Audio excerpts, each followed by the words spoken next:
Kelly free fire মধ্যে জনপ্রিয় ক্যারেক্টারগুলোর মধ্যে এই ক্যালি ক্যারেক্টার হলো অন্যতম একটা জনপ্রিয় ক্যারেক্টার। আচ্ছা, তুমি কি কখনো এই ক্যালি ক্যারেক্টারের গালের মধ্যে খেয়াল করছো? যদি খেয়াল করেই থাকো তাহলে দেখতে পাবে এই ক্যারেক্টারের গালের মধ্যে একটা কাটার চিহ্ন রয়েছে। ফ্রি ফায়ার গড়ের লোকেদের কথা অনুযায়ী ক্যালিকে নাকি ছোটবেলায় কোনো এক ভয়ানক ডাইনি গাল বেয়ে আছর দিছিল, ওই থেকেই নাকি তার গালে এখনো এই আছরের দাগ লেগে আছে। আসলে এই কথাটা কি সত্য, নাকি ক্যালির গালের দাগের পিছনে আরো অনেক ভয়ানক কোনো রহস্য লুকিয়ে আছে? আজকের এই ভিডিওতে পুরো রহস্যটা খুঁটিয়ে বের করে নিয়ে আসার চেষ্টা করব। আসলে এই দাগের পিছনের রহস্যটা কি?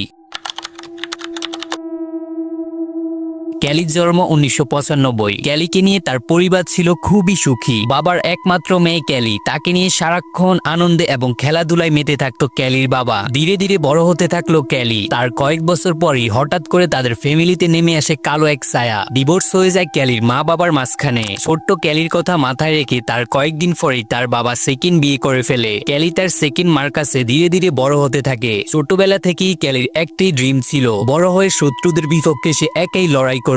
হঠাৎ করে ক্যালির বন্ধুত্ব হয়ে যায় ম্যাক্সিমের সাথে। শত্রুদের বিপক্ষে লড়াই করার জন্য যা যা ট্রেনিং দেওয়া দরকার সে কিন্তু অলরেডি সবকিছু স্টার্ট করে দিয়েছে। ক্যালির জীবনে একটাই লক্ষ্য, সে বড় হয়ে অনেক বড় কিছু করবে। একদিন ক্যালি ট্রেনিং থেকে ফিরে ক্লান্ত শরীর নিয়ে বাসায় গিয়ে শুয়ে পড়ছিল। ওই ঘুমের মধ্যেই একদল দস্যু এসে তাকে উঠিয়ে নিয়ে যায় কোনো এক অচিন দেশে, রিয়েল শত্রুদের বিপক্ষে রিয়েল ফাইট করার জন্য। ওই ফাইটের মধ্যে তার সঙ্গী হিসেবে ছিল তার বড় ভাই হায়াতু, এমনকি তার বন্ধু ম্যাক্সিম, আরো অন্যান্য অনেকেই ছিল তার বন্ধু হিসেবে। হঠাৎ করে ক্যালিকে টার্গেট করে একটা শত্রু স্নাইপারের শট দেয়। ঠিক সেই সময়ে ওইখানে উপস্থিত ছিল ক্যালির বড় ভাই হায়াতু। এমনকি হায়াতু দেখে ফেলে ক্যালিকে উদ্দেশ্য করে একটা স্নাইপারের শট দেওয়া হয়েছে। ঠিক সেই সময়ে হায়াতুর হাতে থাকা কাটানা দিয়ে স্নাইপারের বুলেটটাকে দুভাগ করে ফেলে। বুলেটের একটা অংশ গিয়ে ক্যালির ঠিক গালে আছড়ে পড়ে। ওই সময় থেকেই ক্যালির গালের মধ্যে এই কাটার দাগটা এখনো দেখা যাচ্ছে।